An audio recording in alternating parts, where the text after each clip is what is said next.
साथियों, जय जोहार, जय भीम, जय आदिवासी, जय भील प्रदेश, जय संविधान, जय भारत। जैसा कि आपको पता ही है, लोकसभा चुनाव आ चुके हैं और इस लोकसभा चुनाव आते ही हमारे क्षेत्र के अंदर भाजपा, कांग्रेस और अन्य जो उम्मीदवार बने हुए हैं वो सभी हमारे फील्ड में रेगुलर घूम रहे हैं। आपको ये पता होना चाहिए कि भारत आदिवासी पार्टी चित्तौड़गढ़ प्रतापगढ़ लोकसभा से मुझे भी उम्मीदवार बनाया गया है। उसमें मुझे भील आदिवासी मांगीलाल ननामा और बैलेट नंबर 7 आवंटित हुआ है। अब इसमें कन्फ्यूजन वाली बात यह है कि कुल 18 उम्मीदवार हैं। 18 उम्मीदवार होने की वजह से 2 मशीनें हमारे पोलिंग बूथ पर लगेगी, तो उसमें पहले नंबर की जो मशीन होगी उसमें 7 नंबर का जो निशान है जिसमें भील आदिवासी मांगीलाल ननामा लिखा हुआ आएगा, उसमें मेरा फोटो आएगा और उसके आगे हॉकी और बॉल का निशान आएगा। उसके आगे आपको बटन दबा करके भारी से भारी मतों से मुझे विजय बनाना है। ये मैं आपसे अपील करता हूं। अब मुझे विजय क्यों बनाना है, इसको लेकर के मैं आपको अवगत करवाना चाहूंगा कि जैसे देश आजाद हुआ हमारा लगभग 77-78 साल होने आ रहे हैं और हमारा देश का संविधान लागू हुआ आज कहीं ना कहीं 74-75 वर्ष होने को आए हैं। लेकिन हमको यह अच्छी तरह से पता होना चाहिए कि 17 बार लोकसभा चुनाव हो चुके हैं और यह 18वीं बार लोकसभा चुनाव हो रहा है। अब यह सारा इसलिए बता रहा हूं कि जब 17-18 बार लोकसभा चुनाव हो चुके हैं उसके बाद भी आज हमारे देश की जो तस्वीर होनी चाहिए वो तस्वीर बदली नहीं। करोड़ों रुपए का जो बजट हमारे संसदीय क्षेत्र के लिए आवंटित होता है उसका कहीं ना कहीं आज धरातल पर जाकर के देखते हैं तो कहीं पर भी हमको विकास नजर नहीं आ रहा है। आज विधानसभा चुनाव गए, अभी हमने देखा विधानसभा में कई मुद्दे हमारे सामने आए थे। धरातलीय विकास के बारे में मैंने बार बार आपको अवगत भी करवाया था। आज लोकसभा क्षेत्र के अंदर हम देखें तो कई ऐसे गांव हैं जहां पर आज दिन तक बिजली उपलब्ध नहीं हो पाई है। बिजली उपलब्ध नहीं हो पाई है। पानी की समस्या देखो तो पूरे लोकसभा क्षेत्र के अंतर्गत पानी सिंचाई के लिए तो ठीक है लेकिन पीने के लाले पड़ रहे हैं, वो कभी नजर नहीं आता है भाजपा और कांग्रेस के नेताओं को जो अभी फील्ड में दौड़ रहे हैं। उसके बाद में सड़कों की स्थिति देख लें तो हम यूं सोच रहे थे कि केवल हमारी प्रतापगढ़ विधानसभा के अंदर ही सड़कों की स्थिति खराब है, लेकिन हमने बेगू विधानसभा के अंदर जाकर के देखा तो वहां पर भी सड़कें खराब है। और तो और चित्तौड़गढ़ की हालत देखो, काफी अंदर गांव के अंदर जाकर के देखो तो सड़कों की हालत खराब है।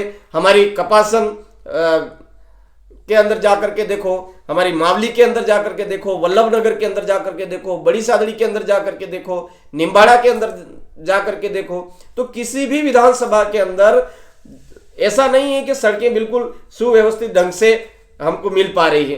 पहले हम मध्य प्रदेश का हंसी मजाक उड़ाते थे, लेकिन वर्तमान में हमारा चित्तौड़गढ़ जो लोकसभा है सड़कों के मामले में बिल्कुल पीछे चल रहा है। अभी कल परसों हमारे यहाँ पर भाजपा के उम्मीदवार आए थे और वो टीम टीएसपी का जो था उसमें इंटरव्यू दे रहे थे और वो बोल रहे थे कि हमने नवोदय विद्यालय खुलवा दिया, हमने ये करवा दिया, वो करवा दिया। अरे हम मानते हैं आपने खुलवा दिया तो वो कोई आपने एहसान नहीं कर दिया है।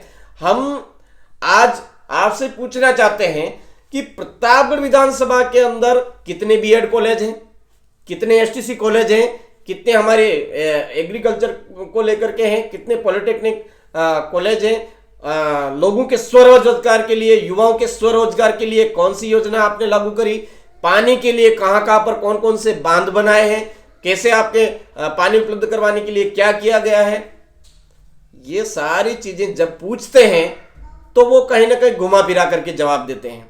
आज हमारे यहां पर कई लंबे समय से रेल की मांग चल रही है कि हमारे यहां पर रेलवे लाइन होनी चाहिए। रेलवे लाइन तो छोड़ो, हमारे गांवों को कहीं तक रोडवेज बस उपलब्ध नहीं हो पा रही।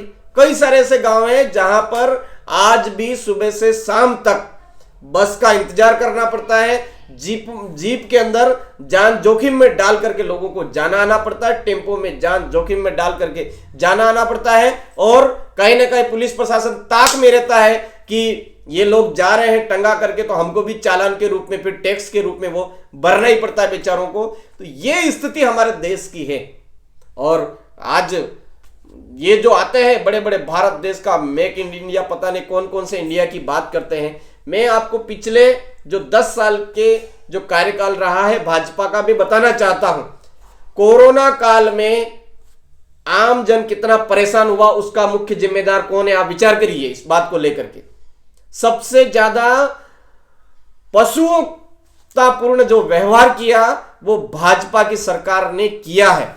नोटबंदी के समय में देख लीजिए आप, नोटबंदी में हमारे लोगों की क्या हालत हुई। आज उस नोटबंदी से हमको कितना फायदा हुआ, कितना नुकसान हुआ, उसको आप गहराई से देखिए।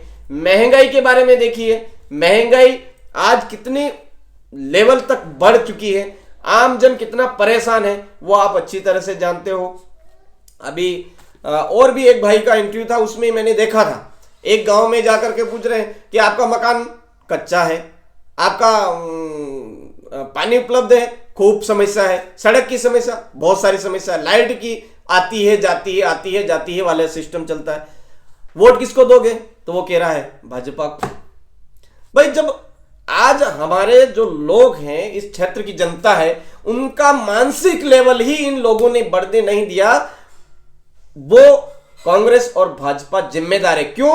क्योंकि 17 बार जो लोकसभा चुनाव हुए हैं उसमें कहीं ना कहीं भाजपा और कांग्रेस ने बारी बारी से राज किया है, चाहे वो पार्टी का नाम कोई सा भी हो, लेकिन इन विचारधाराओं ने ही हमारे इस क्षेत्र के अंदर राज किया है।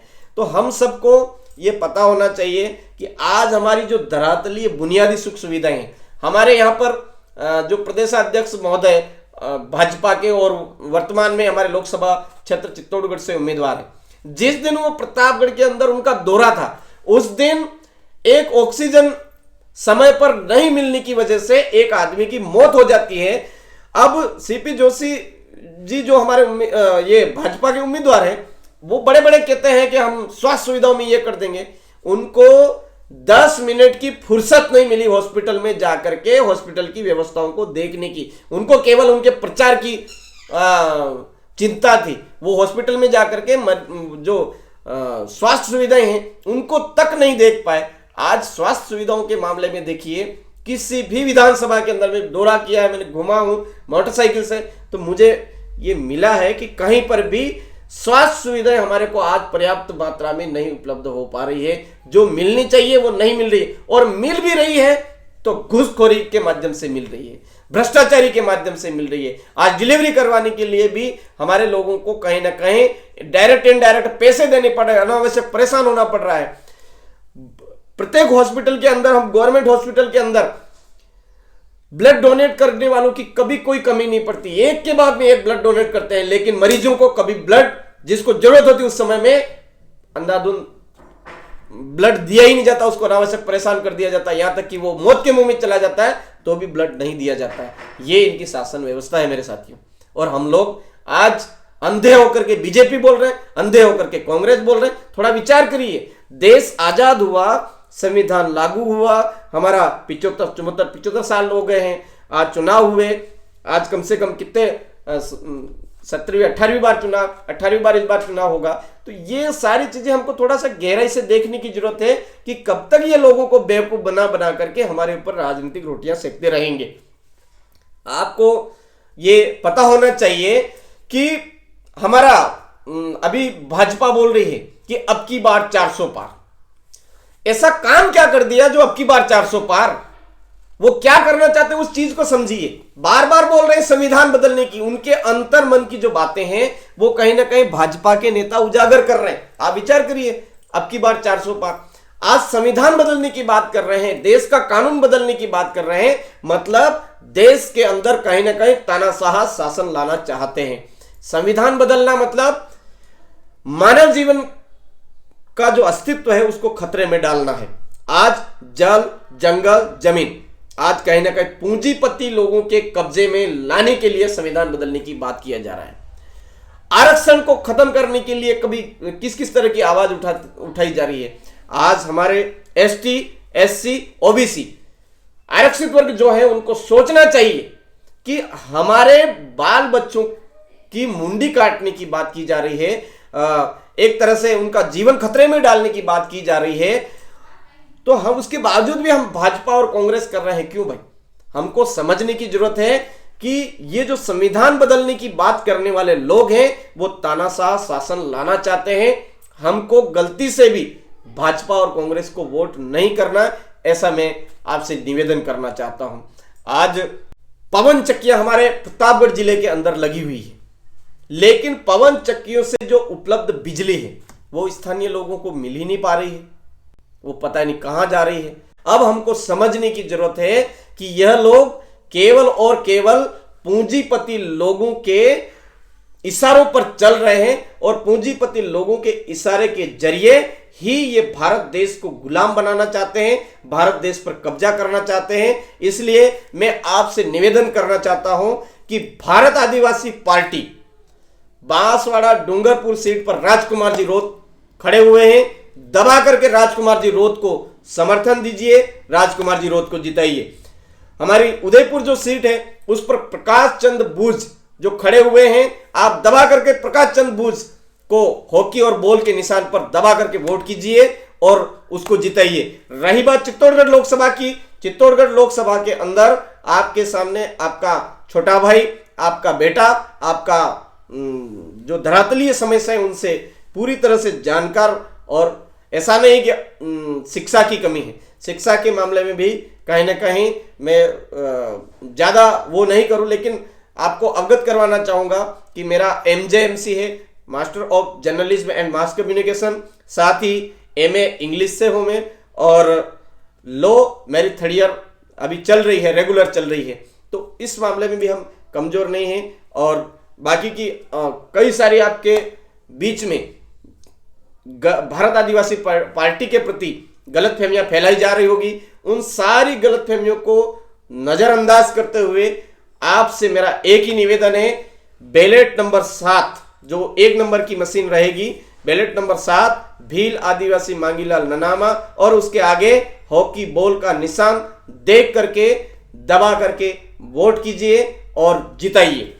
काफी सारी विधानसभाओं में अभी मैं पहुंच नहीं पाया हूं, उन तमाम साथियों से मेरा निवेदन है। साथियों, मेरा एक वीडियो सज्जन भाई कटारा जी ने उनके YouTube चैनल के माध्यम से वायरल किया था, उसको आप गहराई से देखिए। मेरे पास में साधन सुविधाओं की काफी अभाव है।